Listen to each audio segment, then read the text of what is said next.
Good morning friends. Transfer of property act की धारा 6 से 52 की कड़ी में मैं दूसरा वीडियो अब बना रहा हूँ। इसमें धारा 9, 10, 11, 12 इसमें ये बताया गया है, जो धारा 9 में बताया गया है कि मौखिक ट्रांसफ़र किया जा सकता है क्या, जब तक लॉ में प्रेस्क्राइब नहीं हो, जब तक लॉ में नहीं बताया गया हो कि कोई भी ट्रांसफ़र लिखित में किया जाना चाहिए, रजिस्टर होना चाहिए, तब तक मौखिक आंतरण भी किया जा सकता है। किंतु ट्रांसफ़र ऑफ प्रॉपर्टी एक्ट में जैसे सेल हुआ 100 रुपये से अधिक की प्रॉपर्टी, स्थावर प्रॉपर्टी के लिए रजिस्ट्रेशन आवश्यक है। मॉर्गेज हुआ, मॉर्गेज जो 100 रुपये से अधिक का हो, सिंपल मॉर्गेज हुआ, रजिस्ट्रेशन करना अनिवार्य है।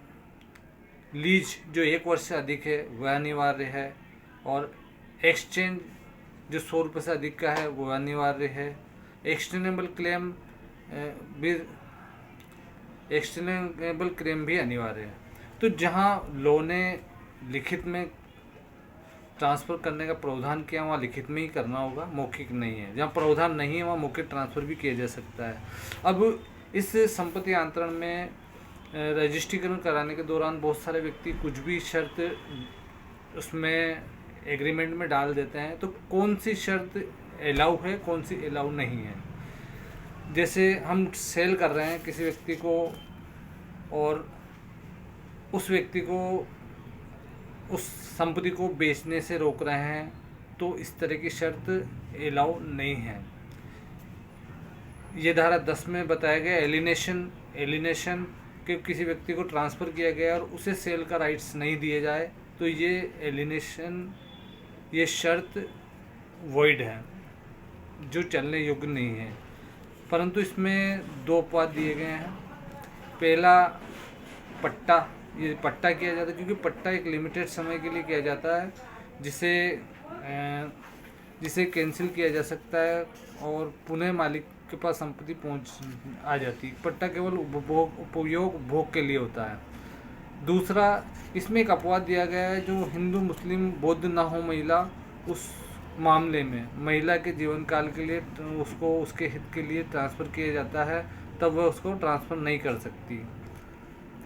इसमें कुछ शर्त, पार्शियल शर्त अलाउ है।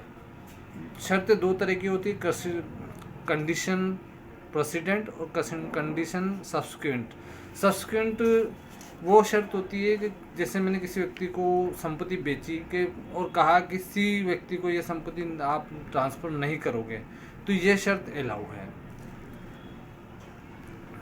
धारा 11 में बताया गया है कि कोई भी शर्त जो अनरीजनेबल ऑफ आई, मतलब न्याय कोर्ट, मतलब कानून की दृष्टि से अनरीजनेबल है, ऐसी शर्त नहीं लगाई जा सकती। इसमें एक अपवाद दिया गया है, जैसे एक बड़ा प्लॉट है, उसका आधा हिस्सा बी को सेल कर देता है और सेल में बी से कहता है कि आप अपने प्लॉट पर एग्रीकल्चर लैंड ही रखेंगे, इस पर बिल्डिंग वगैरह नहीं बनाएंगे, क्योंकि जो शेष मेरा हिस्सा है उस पर आपके बिल्डिंग बनाने से या अन्य कंस्ट्रक्शन करने से लाइट, पानी, प्रकाश आना कम हो जाएगा और मुझे अपने ज़मीन को यूज करने में प्रॉब्लम आएगी, तो ये शर्त अलाउ है।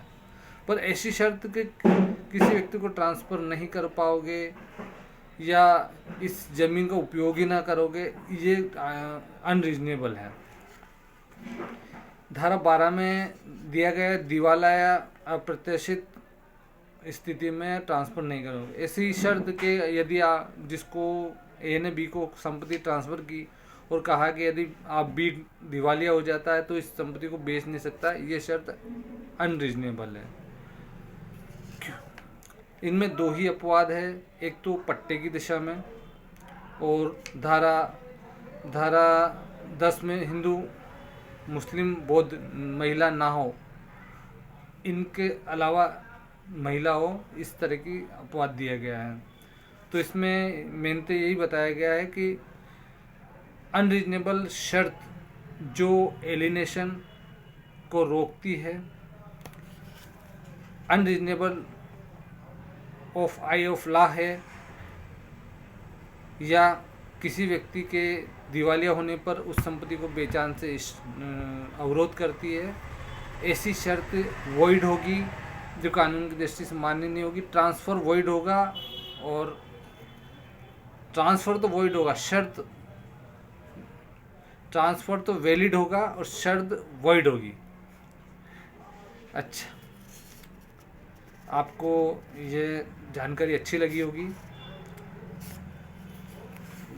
Good afternoon.